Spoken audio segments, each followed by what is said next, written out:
찬송가 331장 함께 찬양하겠습니다.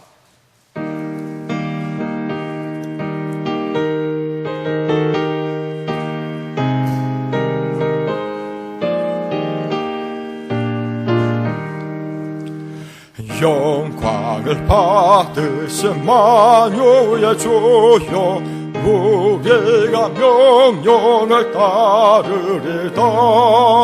베푸신 은혜를 감사히 알고 진실한 마음으로 섬기겠네. 구주의 은혜 주시는 대로 영원히 받들어 섬기겠네. 찬송하겠네, 찬송하겠네. 생명을 주시는 구주로다. 구주를 높이고 잘 공경하여 온유한 마음으로 섬기리다. 주 예수 안에서 즐거워하며 충성을 다하여 섬기겠네. 구주의 은혜 주시는 대로 영원히 받들어 섬기겠네. 찬송하겠네, 찬송하겠네. 생명을 주시는 구주로다. 예수를 믿고서 늘 사랑하여 참 기쁜 마음으로 섬기리다. 온 마음을 드리고 늘 순종하며 구주를 영원히 섬기겠네. 구주의 은혜 주시는 대로 영원히 받들어 섬기겠네. 찬송하겠네, 찬송하겠네. 생명을 주시는 구주로다.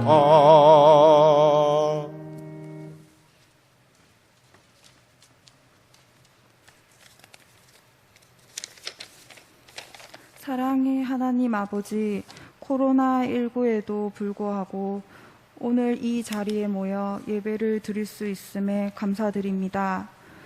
우리는 코로나 바이러스가 언제 끝날지 모르는 두려운 시대에 살고 있습니다. 이런 위기를 잘 극복하여 한 걸음 더 성숙한 진정한 그리스도인이 되길 바랍니다.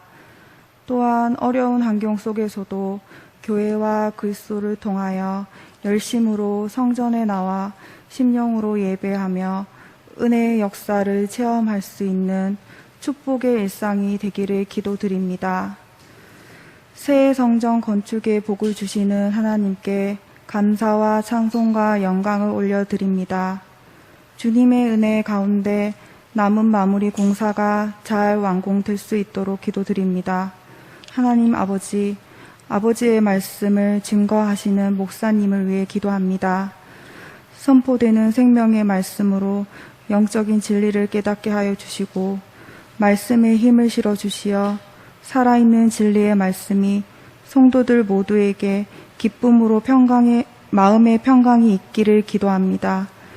저희들에게 이 시간 들려주시는 하나님의 말씀을 아멘으로 받을 수 있는 감사하는 마음을 허락하시옵소서. 모든 것 감사드리며 거룩하신 예수님의 이름으로 기도드립니다. 아멘.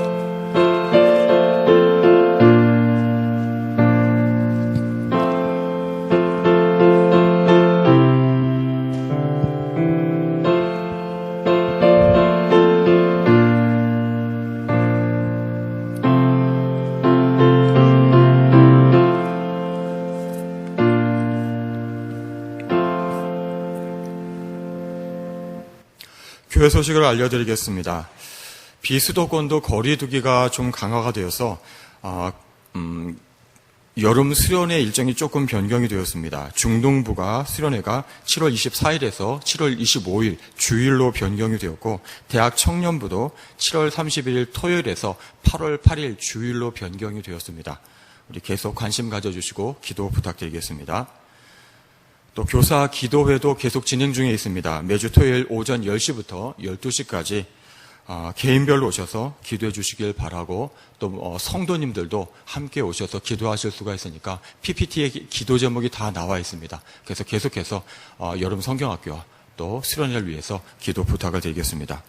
새교회당 건축 현황 계속해서 교회 주보 참고하셔서 관심 가져주시고 기도 부탁을 드립니다. 기타 교회 소식은 주보를 참고해 주시기 바랍니다.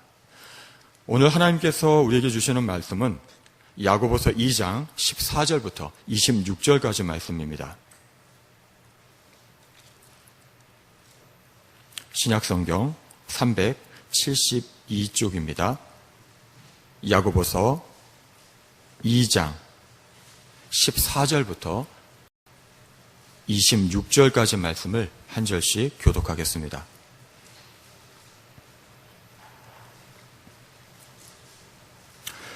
내 형제들아, 만일 사람이 믿음이 있노라 하고 행함이 없으면 무슨 유익이 있으리요? 그 믿음이 능히 자기를 구원하겠느냐? 너희 중에 누구든지 그에게 이르되 평안히 가라, 덥게 하라, 배부르게 하라 하며 그 몸에 쓸 것을 주지 아니하면 무슨 유익이 있으리요? 어떤 사람은 말하기를 너는 믿음이 있고 나는 행함이 있으니 행함이 없는 내 믿음을 내게 보이라. 나는 행함으로 내 믿음을 내게 보이리라 하리라.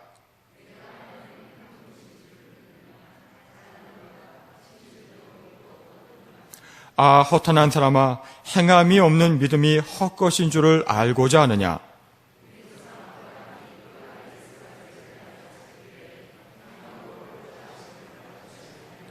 내가 보거니와 믿음이 그의 행함과 함께 일하고 행함으로 믿음이 온전하게 되었느니라.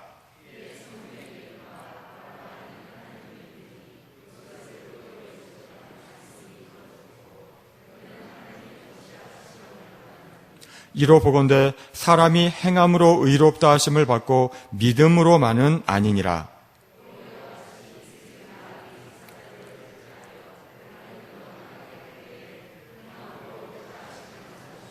함께 읽겠습니다.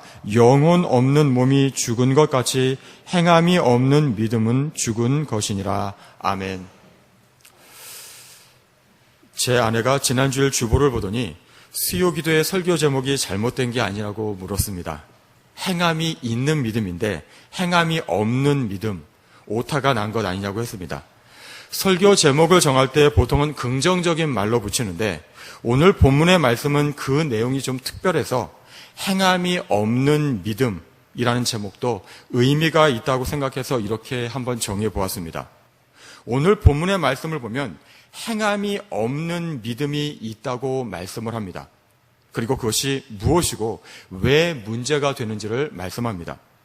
그리고 나서 그러면 진짜 믿음이 무엇이고 행함이 있는 믿음은 무엇인지 설명을 하는 순서로 말씀이 전개되고 있습니다. 우리 모두는 믿음에 대해서 이렇게 배웠습니다. 오직 믿음으로 구원을 받는다. 그런데 오늘 14절의 말씀을 보면 언뜻 이상한 말씀이 나옵니다. 그 믿음이 능히 자기를 구원하겠느냐? 이렇게 질문하고 있습니다. 아니, 믿음이 있는데 그 믿음이 구원을 못한다는 말입니까? 이게 무슨 말입니까? 그런데 그런 믿음이 있다고 말씀합니다. 이 믿음은 무슨 믿음입니까? 그 앞에 보면 행함이 없으면 무슨 유익이 있으리요? 그래서 일명 행함이 없는 믿음이라고 합니다. 오늘 말씀은 이 행함이 없는 믿음에 대해서 설명하면서 진짜 믿음과 어떻게 다른지를 말씀하고 있습니다. 오늘 말씀을 통해서 과연 믿음이 무엇인지, 그리고 나의 믿음의 현 주소는 어디에 있는지 우리 모두 돌아보는 시간이 되기를 원합니다. 15절과 16절 말씀을 보면 행함이 없는 믿음을 이렇게 예를 들어 설명하고 있습니다. 교회 어떤 형제가 또는 자매가 입을 것도 없고 먹을 양식이 없어서 교인 한 사람을 찾아왔습니다. 그런데 이 사람이 이렇게 얘기를 합니다. 참 딱하게 됐네. 그런데 내가 마침 줄 게 아무것도 없네. 그렇지만 산 입에 풀칠하겠나. 걔도 다 살 구멍이 있더라. 힘내게 잘 먹고 몸 잘 챙기고 추운 데서 자면 감기 걸리니까 조심하고 이런 식으로 그냥 돌려보낸다면 그에게 먹을 것도 주지 않고 입을 것도 주지 않고 평안히 가라, 몸을 따뜻하게 하라, 배부르게 하라 이런 말을 하면 그에게 무슨 유익이 있느냐고 말씀합니다. 행함이 없는, 즉 도와주지 않고 하는 그런 말은 아무 유익이 없지 않느냐. 이런 말을 하는 자의 믿음을 행함이 없는 믿음이라고 하고 그것도 굳이 믿음이라고 한다면 그건 죽은 믿음 아니겠느냐 이렇게 말씀하고 있습니다. 그래서 17절에서 이렇게 말씀합니다. 이와 같이 행함이 없는 믿음은 그 자체가 죽은 것이라. 행함이 없는 믿음은 죽은 것이고 아무 능력이 없는 믿음이고 그 사람을 구원할 수 없는 믿음이라는 것입니다. 반대로 행함이 있는 믿음이라면 당연히 그 사람을 도울 것이고 그 사람은 그가 말한 대로 평안히 갈 수 있고 몸을 덥게 할 수 있고 배부르게 할 수 있다는 것입니다. 이 행함이 있는 믿음, 이것이 진짜 믿음 아니겠느냐. 남을 도울 능력이 있는 이 믿음이 살아있는 믿음이라는 것입니다. 18절에서는 또 이런 의문도 제기합니다. 그러면 행함이 없는 믿음, 이것도 믿음이라고 쳐서 그 믿음을 한번 보자고 말한다면 어떻게 보일 수 있겠느냐? 결국 믿음은 행함으로 보여지는 것 아니냐? 그러므로 보일 수 없는 믿음, 즉 행함이 없는 믿음은 믿음이라고 할 수 없는 것 아니냐? 19절에서는 또 이렇게 비꼬는 듯한 말씀이 나옵니다. 내가 하나님은 한 분이시라고 믿느냐? 말은 맞게 잘하는구나. 그런데 귀신도 그 정도 믿음은 있어서 하나님이라고 하면 두려워서 떨지 않느냐? 그런데 귀신이 하나님의 말씀에 순종하느냐? 무슨 선한 행동이 있느냐? 아니지 않느냐? 그 정도가 믿음이라면 귀신도 갖고 있는 믿음인데 과연 이걸 믿음이라고 할 수 있겠느냐? 이렇게 말씀합니다. 그러면서 20절에서 이렇게 탄식합니다. 아, 허탄한 사람아, 행함이 없는 믿음이 헛것인 줄을 알고자 하느냐? 행함이 없는 믿음은 한마디로 헛것이라고 하십니다. 믿음이라고 말은 하지만 실은 존재하지 않는 헛것이라는 것입니다. 그러면서 성경에 등장하는 믿음의 사람 두 사람을 예로 들면서 진짜 믿음이 무엇인지 설명을 합니다. 먼저 아브라함의 믿음입니다. 아브라함이 의롭다 하심을 받은 것이 어떻게 해서 받은 것입니까? 21절에서는 이삭을 제단에 바칠 때 행함으로 의롭다 하심을 받은 것이라고 말씀합니다. 창세기 22장에 보면 2절에서 하나님께서는 아브라함에게 내 독자 이삭을 번제로 드리라 이렇게 명령하십니다. 아브라함은 하나님께 대한 믿음이 있었습니다. 그런데 그 믿음이 있음을 어떻게 알 수 있습니까? 아들을 드리는 하나님의 그 명령에 순종하는 것으로 그 믿음이 있음을 알게 되었고 의롭다고 칭함을 받게 되었습니다. 그래서 24절에서 말씀합니다. 이로 보건대 사람이 행함으로 의롭다 하심을 받고 믿음으로만은 아니니라. 이 말씀은 오해하기 쉽고 그래서 많이 논쟁이 되었던 말씀입니다. 믿음으로만이 아니라 행함으로 의롭다 하심을 받는다고 말씀하고 있기 때문입니다. 로마서에서 말한 오직 믿음으로만 의롭다 함을 받는다는 말씀, 또 교리로는 이신칭의 교리에 정면으로 부딪히는 것처럼 보일 수가 있습니다. 그러나 이 말씀은 이신칭의를 부정하는 말씀이 아닙니다. 오직 믿음으로만 구원받습니다. 그리고 그 구원받는 믿음은 행함으로 표현되는, 행함으로 증명되는 믿음이라는 것입니다. 22절에서는 이러한 진리를 좀 더 명확하게 표현하고 있습니다. 내가 보거니와 믿음이 그의 행함과 함께 일하고 행함으로 믿음이 온전하게 되었느니라. 즉 진짜 믿음은 반드시 행함으로 나타나는 믿음이라는 것입니다. 다음으로 기생 라합의 믿음은 어떻습니까? 라합은 어떻게 의롭다 하심을 받았습니까? 여호수아서 2장에 보면 이스라엘 백성들이 요단강을 건너 가나안 땅에 들어가기 전에 여리고성에 두 사람을 정탐꾼으로 보냅니다. 이 사람들이 기생 라합의 집에 들어가 유숙하게 됩니다. 그런데 이것이 탄로가 나서 여리고 왕의 부하들이 정탐꾼들을 체포하러 오자 라합은 이들을 숨겨줍니다. 그런데 이것은 목숨을 건 행동이었습니다. 만약 정탐꾼들이 잡히고 라합이 숨겨준 것이 탄로가 난다면 라합은 죽을 수밖에 없습니다. 그런데 라합은 이 목숨을 건 용기 있는 행동으로 나중에 여리고성이 무너지고 모든 사람이 죽임을 당할 때 화를 면하고 구원받게 됩니다. 여호수아서 2장 11절에 보면 라합이 정탐꾼들 앞에서 이렇게 고백한 말이 등장합니다. 너희 하나님 여호와는 위로는 하늘에서도 아래로는 땅에서도 하나님이시니라. 그런데 이 고백이 진짜 믿음임을 어떻게 알 수 있습니까? 그가 목숨을 걸고 한 행동, 정탐꾼들을 끝까지 숨겨준 행동을 통해서 알 수 있습니다. 그래서 25절에서 이렇게 말씀합니다. 또 이와 같이 기생 라합이 사자들을 접대하여 다른 길로 나가게 할 때에 행함으로 의롭다 하심을 받은 것이 아니야. 어떤 믿음이 진짜인지 가짜인지를 분별하는 좋은 예와 한 가지가 있습니다. 어떤 서커스 안에 줄타기 하는 사람이 높은 곳에 이쪽에서 저쪽까지 줄을 연결해 놓고는 몇 번을 왕복을 했습니다. 그런 다음에 밑에 있는 사람들에게 질문을 합니다. 내가 한 사람을 업고 여기서 저기까지 걸어가려고 하는데 가능하다고 믿습니까? 그러자 아래에 있던 한 사람이 큰 소리로 대답을 합니다. 예, 할 수 있다고 믿습니다. 그러자 이 줄타기 하는 사람이 또 말합니다. 그럼 당신을 한번 업고 건너가 보겠습니다. 이리로 올라오십시오. 그런데 이 대답한 사람이 갑자기 크게 당황하면서 황급히 그 자리를 떠났습니다. 이 사람의 믿음은 진짜일까요? 행동이 따르지 않는 이 믿음은 진짜 믿음이 아닙니다. 진짜 믿었다면 그는 그 줄타기 하는 사람의 등에 업혔을 것입니다. 26절에서 이렇게 말씀합니다. 영혼 없는 몸이 죽은 것 같이 행함이 없는 믿음은 죽은 것이니라. 행함이 없는 믿음은 죽은 믿음이라고 말씀합니다. 행함이 없는 믿음은 아무 행동도 할 수 없습니다. 아무 일도 일어나지 않습니다. 그러면 반대로 행함이 있는 믿음, 진짜 믿음을 갖기 위해서는 어떻게 해야 하면 됩니까? 삶의 자리에서 최선의 삶을 살면 됩니다. 손해가 있더라도 말씀대로 사는 것입니다. 삶의 현장에서 하나님을 믿고 의지하고 믿음으로 싸우는 것입니다. 버티는 것입니다. 이러한 삶 속에서의 신앙의 도전, 몸부림이 살아있는 믿음을 만들어냅니다. 예를 들어서 다윗과 골리앗의 싸움을 예로 들 수가 있습니다. 사무엘상 17장 37절 말씀입니다.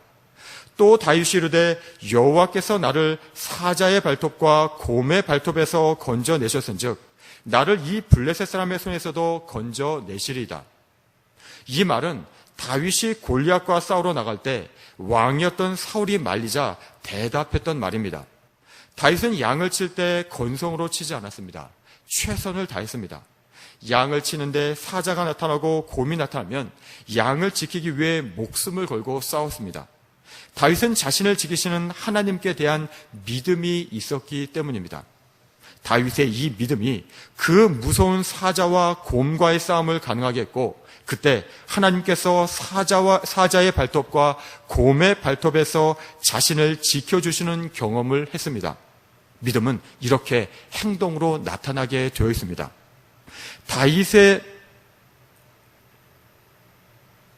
그리고 이것은 나중에 골리앗과의 싸움에서도 나타납니다. 다윗은 골리앗과 싸울 때도 하나님께서 자신을 지켜주실 것이라는 믿음이 있었습니다.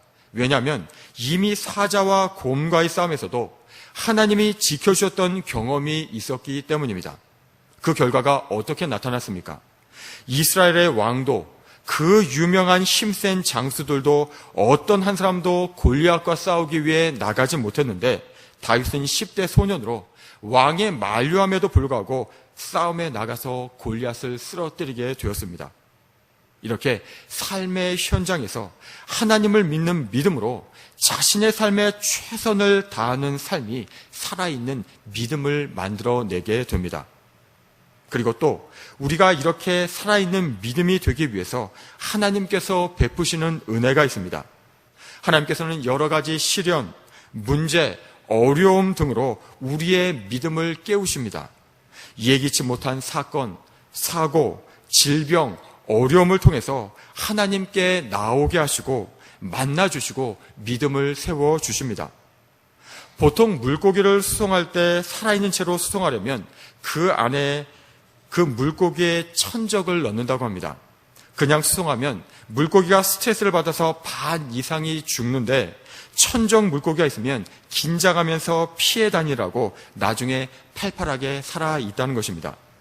우리의 영적인 삶에 있어서도 마찬가지입니다. 평안하기만 하면 좋을 것 같지만 그렇지 않습니다. 적당한 긴장과 도전이 있어야 영적인 생명도 활력을 얻을 수 있습니다. 당장의 어려움, 문제들이 부담은 되지만 이 문제를 가지고 하나님께 나아갈 때 이 문제는 걸림돌이 아니라 오히려 디딤돌이 됩니다. 그 문제와 씨름하다가 그 문제가 디딤돌이 되어서 영적인 성장과 변화의 계기가 됩니다. 진짜 살아있는 믿음이 만들어집니다. 그렇다면 나의 믿음은 어떻습니까? 살아있는 믿음입니까? 아니면 죽은 믿음입니까? 행함이 있는 믿음입니까? 아니면 행함이 없는 공허한 말뿐인 믿음입니까? 요즘 한국교회가 비난받는 것도 이런 문제입니다. 말은 잘하고 그럴듯한데 정작 행동은 없습니다. 자기가 말한 대로 행동하지 않습니다. 하나님의 말씀대로 살지 않습니다. 문제를 만나면 말은 많지만 해결할 능력은 없습니다. 그래서 오늘 본문 말씀 14절과 16절에서 반복되는 말씀이 있습니다. 무슨 유익이 있으리요? 행함이 없는 믿음의 특징은 아무 유익이 없다는 것입니다. 반대로 행함이 있는 믿음은 유익이 있습니다. 나를 구원할 뿐만 아니라 나의 가족, 나의 이웃을 구원하게 됩니다. 나의 믿음은 행함이 있는 믿음입니까? 나의 믿음을 통해서 나의 가족, 나의 이웃이 유익을 얻고 있고 또 구원을 받고 있습니까? 여기서 우리는 사무엘서에 나오는 다윗의 믿음과 제사장 엘리의 아들들의 믿음을 비교해 볼 필요가 있습니다. 사무엘상 4장에 보면 엘리 제사장의 두 아들인 홈니와 비나스가 나옵니다. 이들은 제사장의 아들들이니까 당연히 하나님을 알 것이라고 생각하고 믿음이 있을 것이라고 생각할 수 있습니다. 그런데 정작 이들의 행동을 보면 하나님을 두려워하지 않고 못된 짓을 많이 해서 하나님의 진노를 살 정도였습니다. 그러다가 이스라엘이 블레셋과 전쟁이 벌어지게 되었는데 패하게 되자 전쟁터에 하나님의 법궤를 가지고 나옵니다. 마치 하나님을 잘 믿는 것처럼, 하나님을 잘 의지하는 것처럼 하나님의 법궤까지 동원을 했지만 그 전쟁의 결과가 어떠했습니까? 크게 패해서 언약궤는 빼앗기고 이 법궤는 빼앗기고 홈니와 빈나스는 죽게 됩니다. 반대로 사무엘하 15장에 보면 다윗 왕이 그의 아들 압살롬이 반역을 하자 예루살렘 성을 버리고 도망을 하게 됩니다. 그런데 제사장과 레위 사람들이 하나님의 법궤를 가지고 나와서 다윗을 따르려고 합니다. 이때 다윗이 제사장이었던 사독에게 이렇게 이야기합니다. 사무엘하 15장 25절 26절 말씀입니다.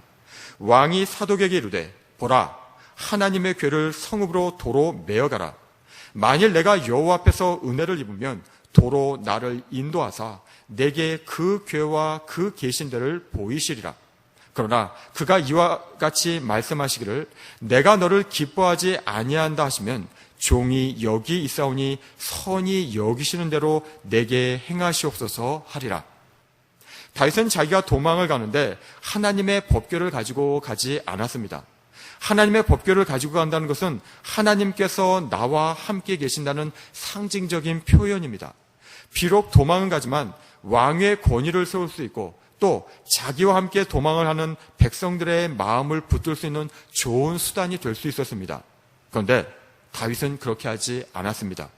다시 법궤를 돌려보내면서 만일 하나님께서 은혜를 주시면 다시 그 법궤에 있는 곳으로 자신을 인도하실 것이라고 믿음으로 고백했습니다. 그리고 나중에 하나님은 이 믿음의 고백대로 다윗을 하나님의 법궤에 있는 곳으로 다시 인도해 들이십니다. 압살롬은 죽고 예루살렘 성으로 다윗은 다시 돌아오게 됩니다. 어떤 것이 진짜 믿음입니까? 나는 어떤 믿음을 가지고 있습니까? 하나님께서는 우리를 준비시키기 위해서 시련과 고난, 기도하지 않을 수 없는 상황을 주시기도 합니다. 또 우리는 새 교회당 입당을 위해서 여러 가지로 준비하고 있습니다. 무엇보다 하나님께서는 우리를 사용하시기 위해서 우리의 믿음을 준비시키고 계십니다. 그래서 여러 가지 예기치 못한 상황을 만나게도 하시고 문제도 던져주시면서 기도하지 않을 수 없는 상황을 주십니다. 그러면서 우리의 믿음을 스스로 돌아보게 하시고 또 훈련시키십니다. 그렇지만 두려워하거나 놀라지 마시기 바랍니다. 주님을 붙들고 씨름하면서 문제를 해결할 뿐만 아니라 나의 믿음이 한 단계 성장하는 기회가 될 수 있기 때문입니다. 야곱이 야복강에서 천사와 씨름하면서 분이엘, 하나님의 얼굴을 본 것처럼 위기가 오히려 하나님께로 가는 기회요, 추진력이 되어서 하나님을 만나는 자리가 되시기를 축복합니다. 또 기도할 뿐만 아니라 많이 찬송하시기 바랍니다. 찬송은 곡조 있는 기도입니다. 기도에 곡을 붙인 것입니다. 기도할 때 영적인 전쟁이 일어납니다. 그렇지만 기도할 때 마귀의 세력은 약해집니다. 철로 역정을 썼던 존 번연은 이렇게 말했습니다. 기도는 영혼의 방패요 사탄을 향해 가는 채찍이다. 그런데 이 기도에 곡을 붙인 찬송은 채찍 정도가 아니라 기관총이고 미사일입니다. 우리가 기도에 곡조를 실어 찬송을 할 때 그 힘은 사탄에게 가는 채찍이 아니라 사탄의 세력을 무너뜨리는 기관총이요 또 미사일이 될 수 있습니다. 그래서 이 시간 우리 함께 손뼉 치면서 힘차게 한번 찬송하기를 원합니다. 찬송가 356장 우리가 손뼉 치시면서 또 우리 주님을 기억하면서 힘차게 찬송하겠습니다.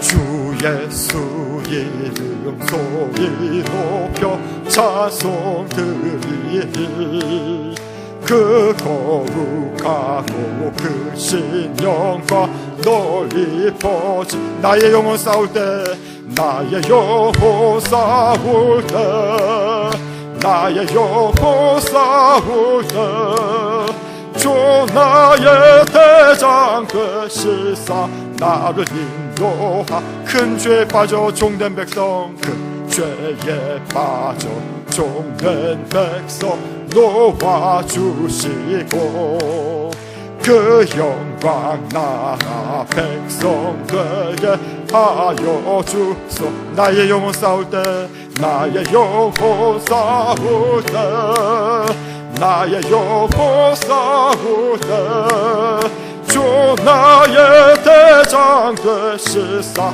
나를 인도하 내 영의 원수 이길 힘을 내 영의 원수 이길 힘을 녹아주시랴 그 악한 마귀 정복하니 구주 나의 영혼 싸울 때 나의 영혼 싸울 때 나의 영혼 싸울 때 주 나의 대장 되시사 나를 인도하소서 내 사망 고통 면케하사 새 사람 되고 새 힘을 주사 승리 생활하게 하소서 나의 영혼 싸울 때 나의 영혼 싸울 때 주 주 나의 대장 되시사. 다시 한번 고백합니다. 나의 영혼 싸울 때, 나의 영혼 싸울 때, 나의 영혼 싸울 때, 주 나의 대장 되시사. 다시 한번 고백합니다. 나의 영혼 싸울 때, 나의 영혼 싸울 때, 나의 영혼 싸울 때, 주 나의 대장 되시사 나를 인도하소서. 아멘. 하나님께서는 오늘 말씀을 통해서 우리에게 말씀하십니다. 나의 믿음은 행함이 있는 믿음입니까? 살아있는 믿음입니까? 나의 믿음을 통해서 누군가가 유익을 얻고 있고 누군가가 구원받고 있습니까? 우리 모두 아브라함과 라합, 다윗과 같이 행함으로 믿음을 인정받아서 나의 믿음을 통해 내가 구원받을 뿐만 아니라 누군가가 유익을 얻고 또 구원받는 그런 살아있는 믿음 생활하는 우리 모두가 되기를 간절히 소망합니다. 기도하겠습니다. 하나님 아버지, 우리의 믿음을 깨워 주옵소서. 죽은 믿음, 잠자는 믿음이 아니라 펄펄 살아서 행동하는 믿음이 되게 하여 주옵소서. 그리하여 그 믿음이 나를 구원할 뿐만 아니라 또 한 사람을 구원해내고 하나님의 뜻을 이 땅에 이루어내는 능력 있는 삶으로 나타나게 하여 주옵소서. 예수님의 이름으로 기도드립니다. 아멘.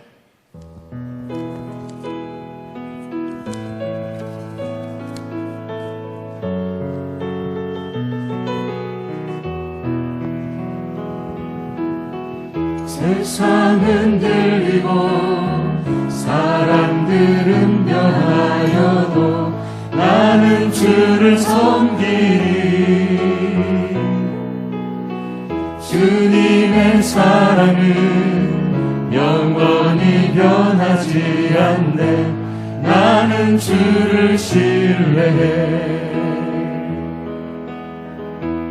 오직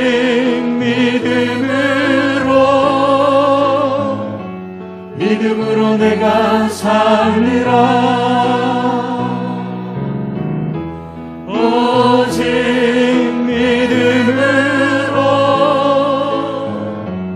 믿음으로 내가 살리라. 믿음 흔들리고 사람들 주를 떠나도 나는 주를 섬기리. 주님의 나라는 영원히 쇠하지 않네. 나는 주를 신뢰해.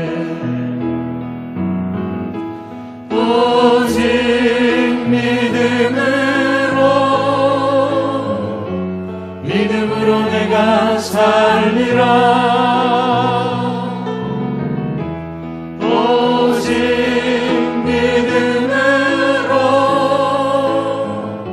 믿음으로 내가 살리라. 오직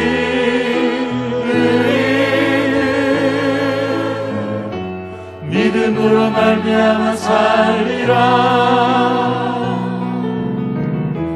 오직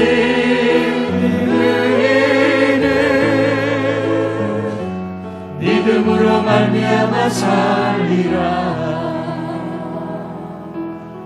오늘 주신 말씀 두고 함께 기도하겠습니다. 아브라함, 라합, 다윗같이 행함으로 우리 믿음이 인정받게 하옵소서. 나의 믿음을 통해서 나 자신만 구원받는 것이 아니라 또 다른 누군가에게 유익을 주고 그들도 구원받는 그런 살아있는 믿음 생활을 할 수 있도록 주님 나를 도와주시옵소서. 계속해서 교회 건축을 위해서 기도할 때 특별히 도로 공사가 어려움 없이 잘 진행되게 하옵소서. 현 교회당 매각 문제도 은혜 가운데 이루어지게 하시고 세우신 건축위원회와 입당 준비위원회에 은혜를 부어주셔서 사명을 잘 감당할 수 있도록 하나님 인도해 주시옵소서. 건축의 모든 과정을 주님께서 인도해 주옵소서. 세 번째로 코로나가 다시 확산세에 있습니다. 모든 것이 마찬가지겠지만 정말 이 질병은 인간의 손으로 해결할 수 없습니다. 오직 주님의 손길이 필요합니다. 주님 우리에게 은혜를 베풀어 주옵소서.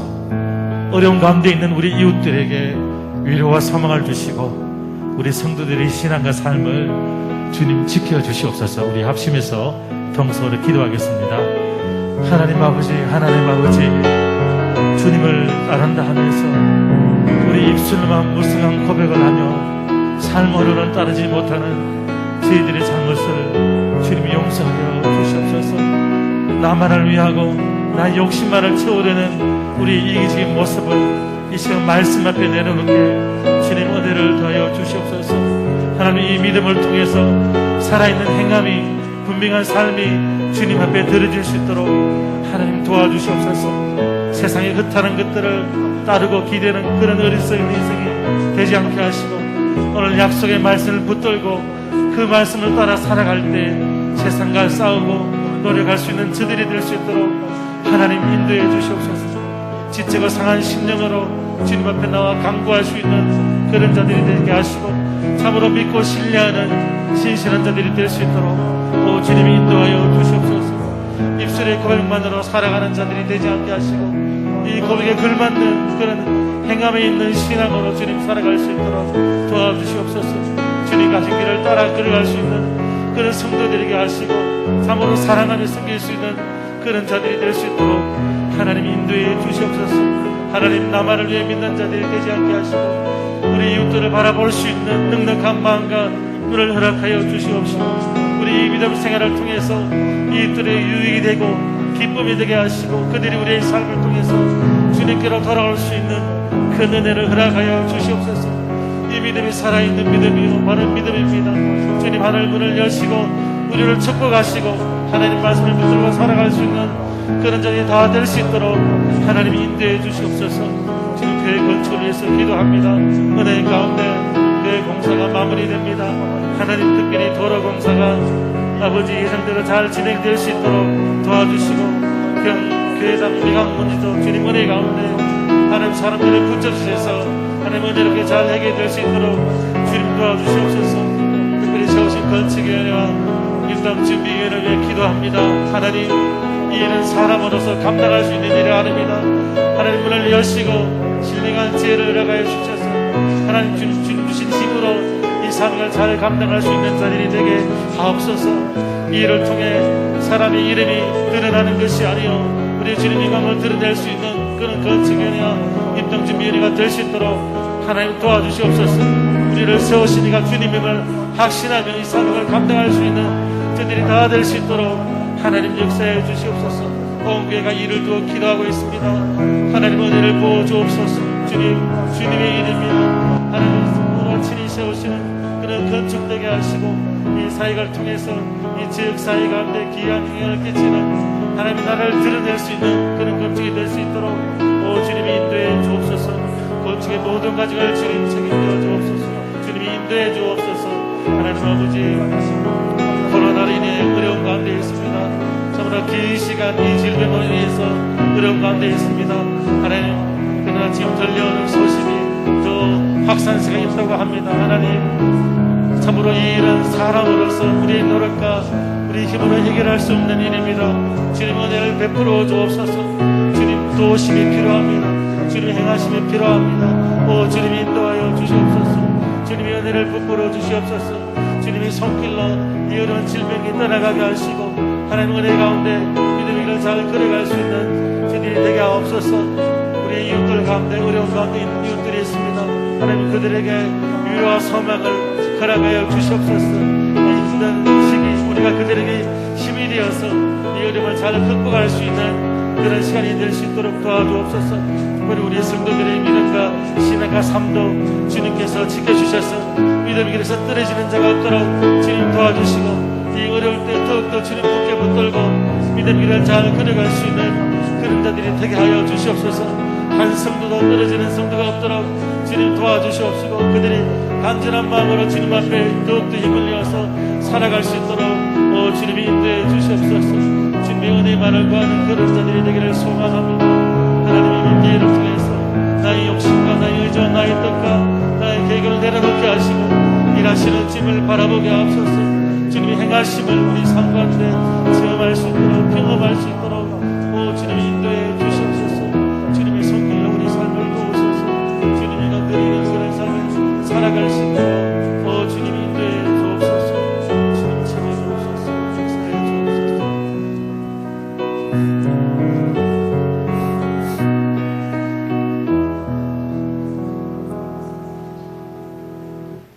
하나님 아버지, 찬양으로 고백한 것처럼 오직 믿음으로 살기 원합니다. 이 믿음이 살아 움직여서 하나님을 기쁘시게 하는 믿음, 나와 가족, 이웃을 구원하는 믿음이 되게 하여 주옵소서. 특별히 새 교회당과 함께 주시는 새 시대 새 사명을 넉넉히 감당하는 그런 믿음 되게 하여 주옵소서. 예수님의 이름으로 기도드립니다. 아멘. 하늘에 계신 우리 아버지, 아버지의 이름을 거룩하게 하시며 아버지의 나라가 오게 하시며 아버지의 뜻이 하늘에서와 같이 땅에서도 이루어지게 하소서. 오늘 우리에게 일용할 양식을 주시고 우리가 우리에게 잘못한 사람을 용서하여 준 것 같이 우리 죄를 용서하여 주시고 우리를 시험에 빠지지 않게 하시고 악에서 구하소서. 나라와 권능과 영광이 영원히 아버지의 것입니다. 아멘.